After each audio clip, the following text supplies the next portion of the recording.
Using the three set of driving safety. First is the road traffic safety. Never drive any vehicle within your are not licensed permitted to do so. Second, avoid excessive and unaffected speed with driving or roads. Third, passenger demand that drivers slow down and save your lives.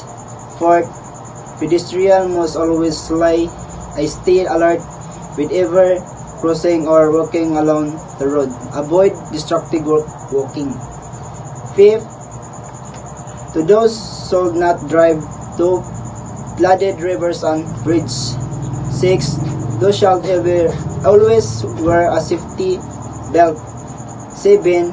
They shall always ensure vehicle and drivers' fitness before any journey. 8. Every drivers must train in defensive driving. 9.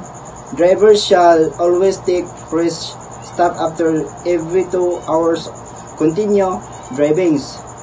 And the last, always obey all road rules and regulation. Go. Next, 10 commandments for a safer drive. First, give way to pedestrian crossing. Second, not use gadgets while driving. Third, remember use turn signals. Fourth, no overthinking on solid double yellow lane. Fifth, follow the speed limit. 6. Do not hug the passing or overthinking lane.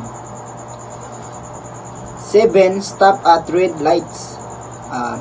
8. Always keep your cool while driving. 8. Do not park on no parking side of road.